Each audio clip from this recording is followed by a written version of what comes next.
What's going on, FA Nation? Jon Impemba here with James Grande. Welcome into the MLB DFS Opening Day podcast here. That's right, James. The Quick Pitch MLB DFS podcast is back. Of course, you and I have been crushing the NBA DFS scene here all season long, but we are multi-sport athletes, as our good friend Justin Fensterman likes to say. So we are covering the MLB Opening Day slate here. Howard Bender already has our new look playbook out on site. Got to go check that out. Got to be a member of the All-Pro MLB package, All-Pro Fantasy Alarm package. Never mind that. You get access to all of our DFS content throughout the year.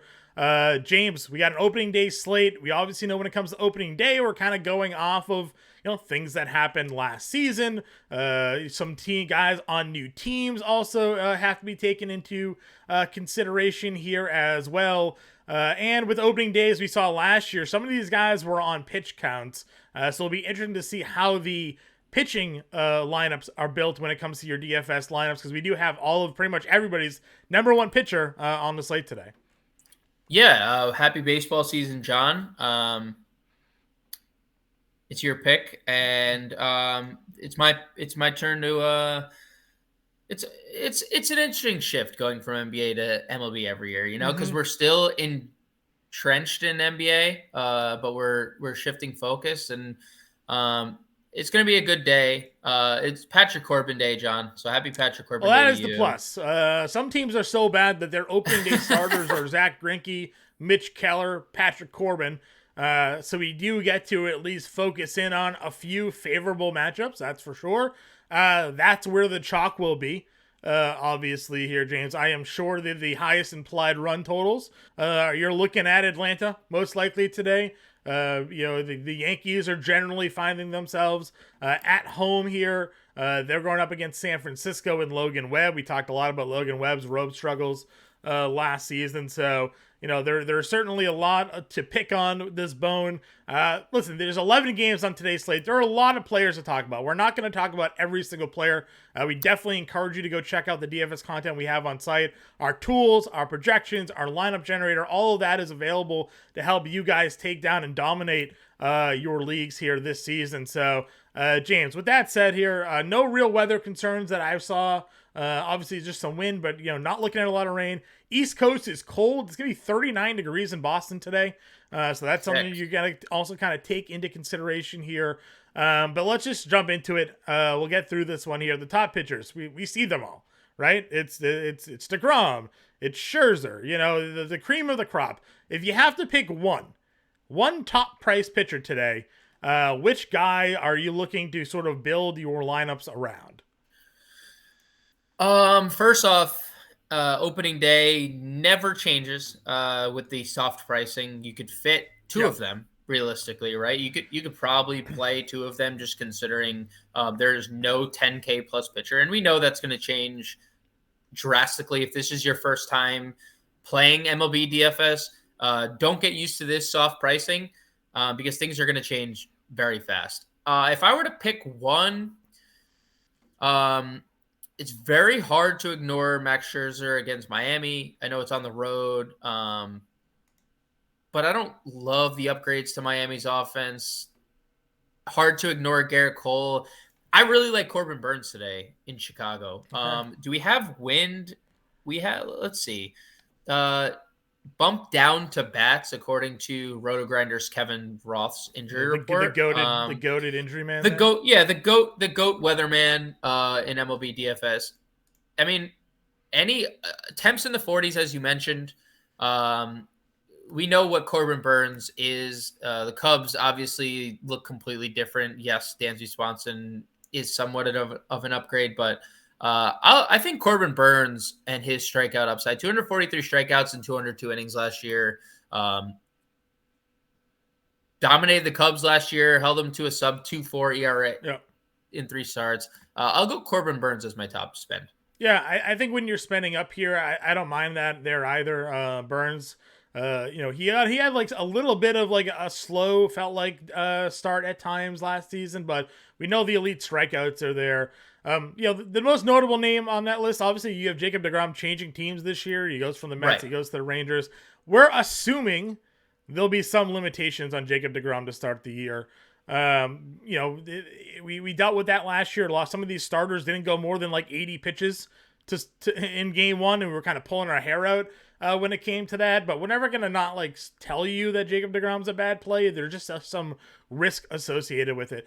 When it comes to like a point per dollar best pitcher on the slate, my eyes immediately went to Shane McClanahan at $7,700 going up against Detroit. Like that was like an automatic plug and play for me when I went ahead and saw him kind of in that spot, and I was like, what are we talking about here with McClanahan? Like the strikeout numbers we know are elite, and he's on a team that should win this game. If you look at Vegas odds here, I'm all in on McClanahan against Detroit at $7,700. That was like almost the first guy I put into my lineup. It's very high. I mean, this is a 10K pitcher, a guy that was pretty much the Cy Young until the end of the year, where he really fell off kind of. But he was, in large part, people considered him to win the Cy Young for most of the year. I think this stands out. Detroit has some guys that potentially bouncing back here after bad years. Like they get Austin Meadows back this year. Javi Baez coming off a really bad year, but I think McClanahan per dollar is possibly the best pitcher of today's slate. Yeah, it's kind of where I'm like finding myself gravitating towards here. If we're looking down for a couple other mid-tier guys, we know Kansas City's got a lot of young talent. We're looking at Pablo Lopez going from Miami to Minnesota. Obviously, in a new home for him that we saw him sort of perform in. And we got to see exactly if some of that will translate, but he was a pretty strong pitcher for us last season. He's in that mid-tier range as well. Hunter Green has a ridiculous strikeout upside, maybe one of the higher, if not the highest strikeout potential on the slate, would you argue? I mean, like there's obviously guys like DeGrom, Scherzer in there, but from like a strikeout perspective, Hunter Green's like right up there with those guys when his stuff is working. Don't you agree? Yeah, I mean, I would say like, if you exclude those guys, he probably has the highest ceiling in terms of strikeouts. Sure. For sure in the mid-tier, we'll say, right? Like, yeah, of the mid-tier guys. Because, like, we've seen DeGrom pitch 6 innings and throw 75 pitches in those 6 innings because he just throws nothing but strikes, right? It's just like he's a machine. And strike out 9 guys in those 6 innings. So, like, yeah, I mean, I think Hunter Green of this tier is as good as it gets. I mean, look, dude, the Pirates had a hype video for Vince Velasquez. Right. If you wanted to know where the Pirates stand this year. So, yeah, Hunter Green has a lot of hype coming into him this year, and it's largely due to the strikeouts. Yep, I'm with you there 100%. Is there any value pitcher that you would take a peek at today? Mitch Keller isn't terrible, but like I also am pretty invested this year in the Reds offense, and I think they have some interesting pieces, and mainly because it's like all late round value. Not that I think they're like the best plays ever, but it is late round value. Probably there, but under Hunter Green, like I don't think we need to. I mean, you're talking about Mikolas facing the Blue Jays. Right. No thanks. Erod's not terrible. Yeah, Tampa Bay's lineup once again isn't like anything special to write home about. So, but generally they have guys that do hit lefties pretty well. So, I mean last year against lefties in terms of OPS, I know like last year, this year, Tampa as a Bay team probably not great, but I feel like a Rosarena probably hit lefties pretty well last year. Like they were 17th in OPS last year. Middle of the pack. They didn't really strike out all that much. Like it's fine, but again, I just don't think we need to, given the pricing today, right? Like it doesn't need to be forced. Like we'll have to dive in more like on slates moving forward because we're not going to have this type of pricing. Right. All right. Catcher here again. We're dealing with we just talked about every elite pitcher pretty much on the slate. So, well, that means all these hitters are also facing that top end pitching. So it has sort of been a rule of thumb for us. We don't like spending up for catching. I would much rather just completely punt the position away and go play like Reese McGuire or whoever's starting for Boston today, basically. But if you are looking in this top range, I mean, do you have an interest in a Real Muto versus DeGrom, Salvi Perez versus Lopez, Adley Rutschman, who many people think are going to have a breakout season this year? He's got Corey Kluber here. I mean, I don't know. Does anything here in this top tier stick out to you, or do you just want to go into that like Tyler Stevenson at $3,900? Kirk is there. You have Contreras for Stroman. Like, there's a lot of guys in that mid-tier range that I think you'll see. Sean Murphy at 3,400. Yep. Like, that's the chalk, right? Yeah, I think other than taking a shot on Rutschman in tournaments, I don't think we need to go anywhere. I think what you just said is where we should live. One of the Brave catchers. I mean, we have Travis d'Arnaud hitting 8th at 3,500, and we have Sean Murphy hitting 5th at 3,400. Like, both of those guys in the lineup in an ideal spot against someone that we have picked on for a long time. So I would honestly just prefer to settle into the Braves backstops. Yeah. And I know it's like super chalk and it's kind of just like a cop out, but like, if you find me something else, sure. I don't see anything else. I don't think it's, so this is the thing. Like we talk about all the time, it's okay to play chalk sometimes, right? Catcher, play the chalk. Why get different with your catcher position unless there's like a pure min price, like Trevino starting for the Yankees now, right? It's $2,400. Right. Right. It's not the lefty matchup that we generally played him in, but I mean, like if you just wanted a full on punt, you got a guy in a good at least a good lineup, that you can sort of like deal with there. But for the most part here, I'm with you. Let's just kind of sit in that spot. Like, don't get stupid with it. Sean Murphy versus Patrick Corbin will be 40% rostered today at $3,400. Just play him, right? Just put him in your lineup. All right, first base then. Getting a little more interesting potentially here. You're not going to really play Alonso versus Alcantara, Goldschmidt versus Manoah. But Vladdy versus Mikolas potentially is a spot you could take a look at here.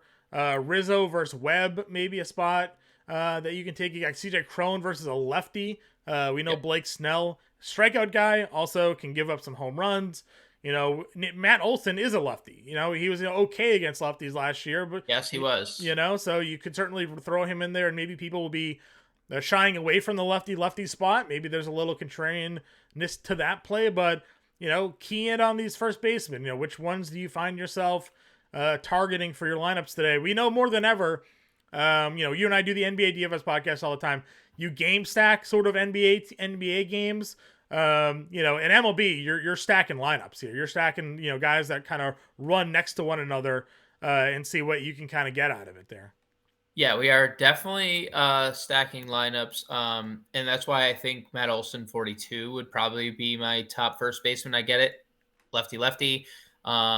Olson last year against lefties, 180 ISO, 330 WOBA. So really pretty good numbers. Would like it slightly better. Logan Webb is someone that I think could be taken advantage of here. Anthony Rizzo, we know how much he loved the short porch in Yankee Stadium last year. 20 of his 34 home runs came at home. So I like Rizzo quite a bit against Logan Webb. Yankees will be popular today. Yankees will be popular for sure. And those are probably, you can, again, DJ LeMahieu is first base, second base eligible. Rowdy Tellez is a cheap home run waiting to happen. I've told you, I love Will Myers coming into this year. I have him in a lot of season-long teams. He's going to hit in the middle of this Reds order. $3,700, Sean. Mitch Keller, I think we all know he has, there is some upside, but, he hasn't really put it all together. I know he finished the season strong last year. He finished sub 4 ERA, which was pretty impressive. So I don't know, slightly tough matchup considering it's in Cincinnati. So those are some of the first baseman I'm keying on. Yeah, I'll just throw Tristan Cassis out there. He's $2,900. Yeah. He's going to hit in the top upper part, I believe, of that Red Sox lineup, or at least somewhere in the middle of that Red Sox lineup there. Probably 6th. I think I saw a projected lineup have him. Young kid, had a really good walk to strikeout ratio last year. Didn't have a good average, but got snake bitten a lot A lot of power potential in his bat. He's got Kyle Gibson today. So if you want to go with Cassis as a punt play, he's definitely that like cheap home run guy that you'll probably find on today's slate there as well. Let's shoot on over to the second base position here. Again, you have Simeon there at the very top. We know he's got power and speed potential there. But we kind of continue to talk, during seasonal, we like Jonathan India as a bounce back candidate. He's home. You think he's worth the $4,900 price tag though? I'm expecting a bounce back, so possibly. I know he was better against lefties 2 years ago. Last year, he just really wasn't good against many pitchers. Probably not. There's a little BVP here. India hit 245 against righties last year. I'll probably pass at this time. I'll probably pass. Mid-tier range then. Not to beat up again on Logan Webb, but Gleiber's obviously there in the middle of the lineup at $4,300. We're going to probably have some potential interest there. But Ozzie Albies is just the free square of the day once again. We talked about it forever.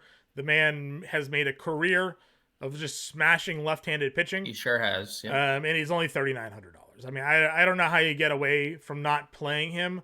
LeMahieu has first base, second base eligibility. He's leading off for the Yankees today. But Albies is just going to be another guy. So many people are playing Atlanta, where we say it's like with baseball, generally your lineups are like a main stack lineup and then like maybe a partial stack of two lineups or two full lineup stacks. Like make sure one of your exposure stacks is to Atlanta today. And then just get different, like we've been talking, play Cincinnati, play Boston, play Yankees or something like that and get a little different because there's just going to be just so much exposure to that group there. I agree. And I would just throw Nick Gordon in at the value tier. And if you want to you want to get even more Braves, Orlando Arcia, second base eligible. He's starting today, batting ninth. Yeah. So I like Nick Gordon. Nick Gordon's a good call. Got some power speed there as well. Hitting sixth in that lineup again. Kind of speaks to what Minnesota's got going on there. Not a ton of like home run power in that lineup, but just guys that like get on base and move the ball. So John, he's 7. I know BVP is what it is. Yeah. Like we're not going to look especially for Nick Gordon, who's had a cup of coffee in the MLB, but he's 7 for 11 with a home run off Zach Greinke. I like it. That's great call. 289 average, 341 WOBA last year against right-handed pitching too. I'm in. All right, third base then. Where last year, remember the difficulty we had last year of like figuring out the third base position and like where we wanted to go. With just not today. Not today. Tell me where you're locking in. Austin Riley. Back to the Braves. Yeah, I actually like Machado. Quite a bit as a pivot off, but like it's really hard to not like look at Austin Riley and be like, yeah. That man versus left-handed pitching was just an absolute robot. I agree with you. Big spot for Riley at 4,600. If you're a Gunnar Henderson believer, listen, I don't know what Corey Kluber has. I don't. I don't know if there's anything left there for Corey Kluber. Yeah. Gunnar Henderson at 4K is an exciting prospect, has some power, has speed. This could be a spot where we're looking, by next Thursday, and he's 5K because the way DraftKings just is ridiculous with spiking these MLB players' pricing. Gunnar Henderson at 4K to me is a pretty decent, I think, stab there. Yeah, I mean, he hit 290 against righties last year. Kluber allowed lefties to bat 279, 750 OPS, 320 WOBA. So he was definitely slightly worse against left-handed bats.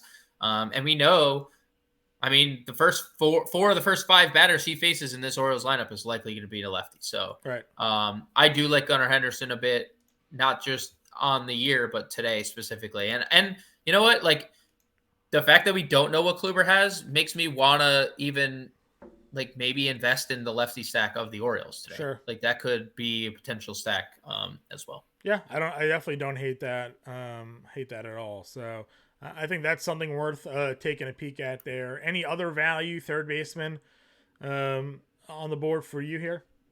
Isaac Paredes, I don't hate. We saw him mash lefties last year. 360 WOBA against left-handed pitching last season 7 home runs in 91 at bats. Like he has pop. He's hitting in the middle of their order today. And look, I don't want to play Heimer Candelario, but he's hitting third, and he is another guy that has been notoriously better against lefties. Yep. It's just like you're not stacking against Max Fried because Max Fried has never been a guy you've been able to stack against. Right.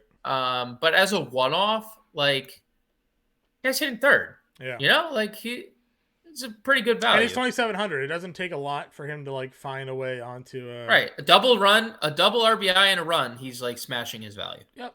100% there. All right. Shortstop position here. Trey Turner, Francisco Lindor, your top 2 price guys. Carlos Correa, Dansby Swanson we mentioned. But Bobby Witt was probably one of the more polarizing picks in seasonal this year. He's 5,200. He gets Lopez here. A lot of power, speed potential. Vegas had him as one of the potential guys to lead the league in stolen bases this year. What are your thoughts there on our guy?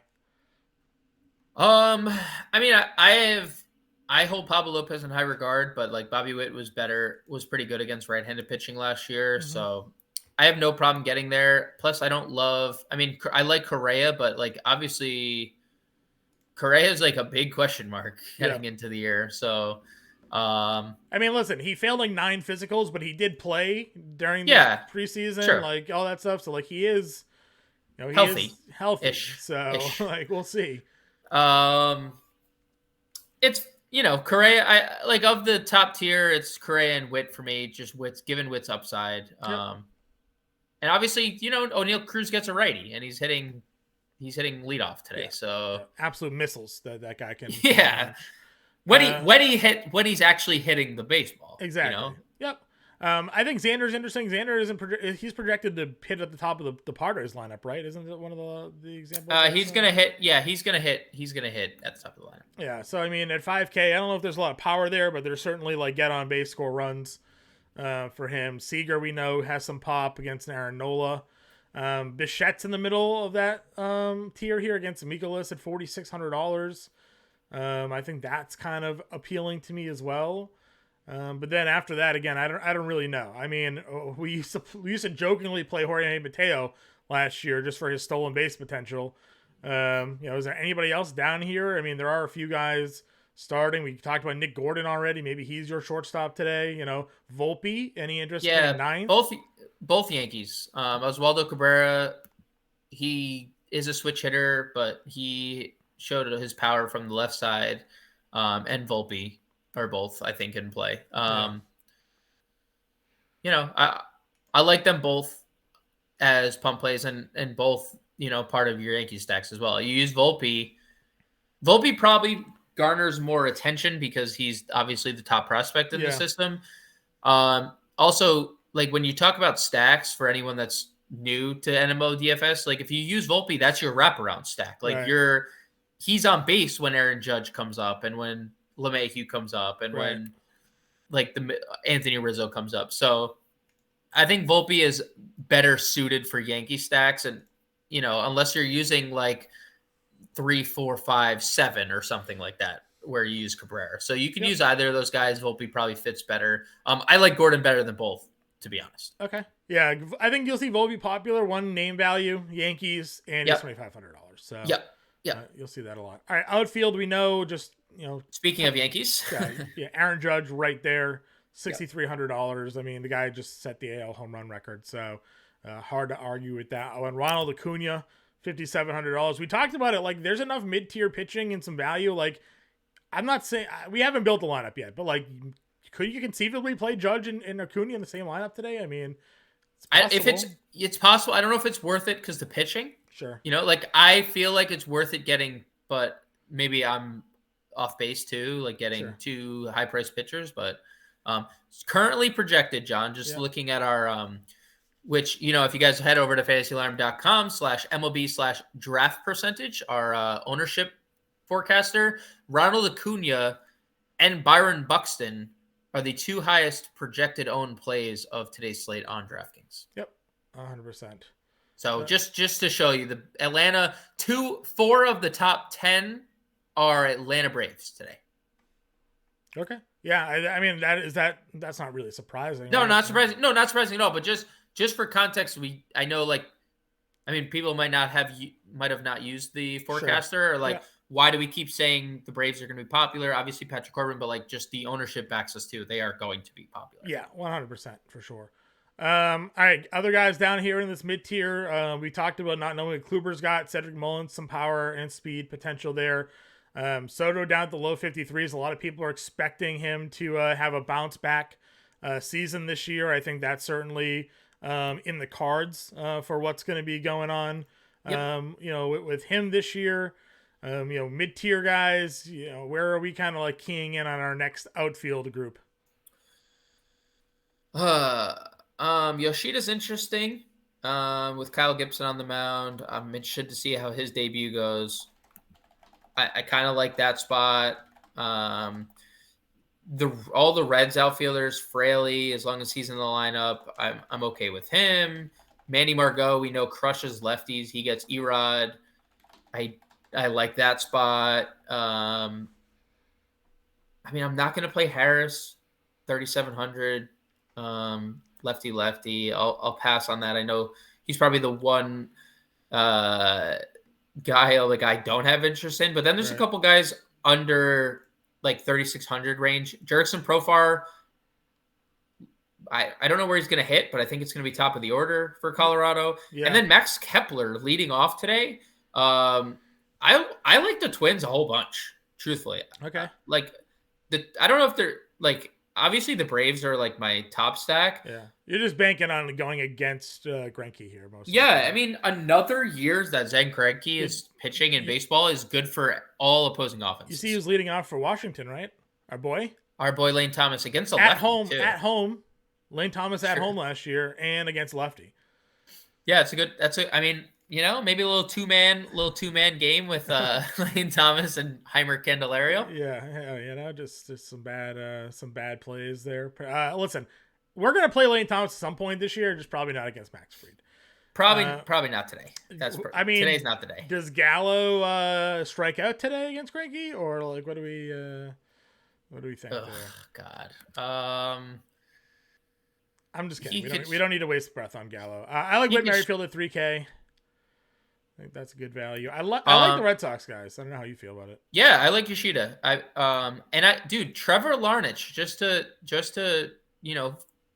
throw more flame or more gas in the fire, hitting 4th today for the Twins. Okay. I don't mind that. Just a little more gas on the fire, How about our other friends there, like TJ Fradel? Yep. And then was it Jake Fraley? Were those the two guys we liked last year for? Yep. Like them both. Will Benson made the team.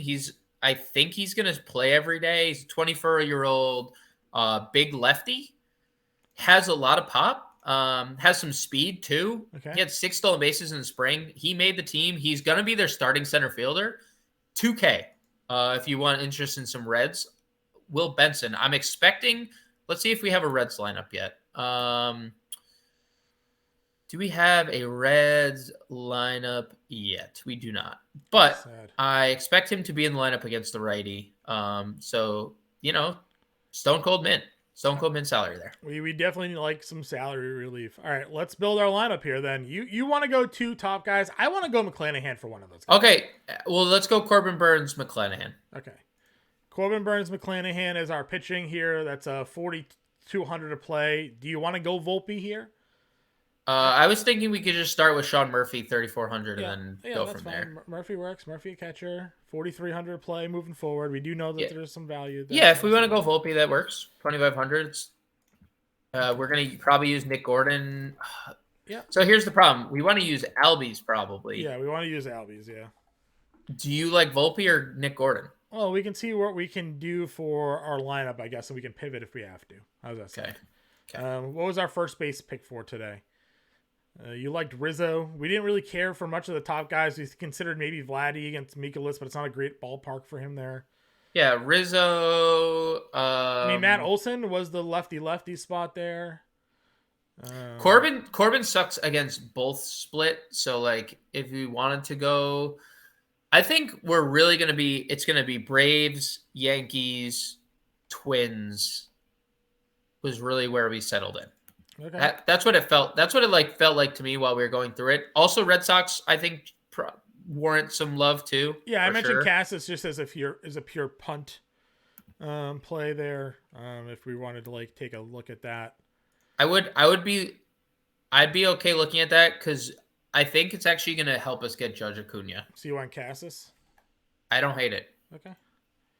Cassis 29. We're at 52 a play. I'll plug Judge Acuna in now. We'll see where we're at. We're gonna have plenty of money. 4,400 player, third base and outfielder. And we're gonna get Austin Riley at 46. Easy money. You want Riley at 46. Yeah, and then we have a $4,200 outfielder. This is the easiest lineup we're ever going to make because the price is never going to be this way again. They really won't. You can do Verdugo and get him with Cassis. So I want either Kepler or Larnach here, and then we can adjust our lineup somewhere else. Okay. Kepler or Larnach? Let's see. Larnach maybe. 2,500. Fourth, 2,500, dude. Love that. All right, then where are we moving? I guess move off. Probably Cassis. Yeah, move off Cassis. Or 100 off or of Volpe. Rizzo. Big sad.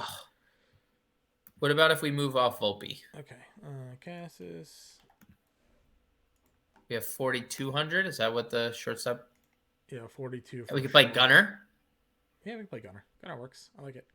All right, that's your lineup. That's your example lineup for opening day here. We got on the docket for everybody here. We got McClanahan, Burns, Murphy, Casas, Albies, Riley, Henderson, Judge, Acuna, Larnach. That's a 4-man Atlanta stack today. We got a 1-off Aaron Judge, 1-off Tristan Casas, Gunnar Henderson, and Trevor Larnach there for your lineups. Opening day, playbook's out. Get into it. Get in the Discord if you're not already there, and if you are new, take a look at the deal we got going on right now. Go to fantasy.com, go to pricing, use promo code MLB50. You save 50% off of the first 6 months of our All-Pro package. And that's not just How MLB. many months, John? First 6 months. First 6 months. So basically through the first month of the NFL season, you'll get everything off for 50% off of your lineups there, of your cost there. So and that's for everything, not just MLB. It's the rest of NBA, NHL, PGA, MMA, you name it. We're covering it. $19.98 a month for the first 6 months if you use promo code MLB50 at checkout. So go check that out today. Sign up, get in our Discord. Live access to us in the Discord channel, answering your lineup questions, giving you all the up-to-date news. We got it there for you. For James and myself, good luck on opening day, everybody. We will catch you guys later.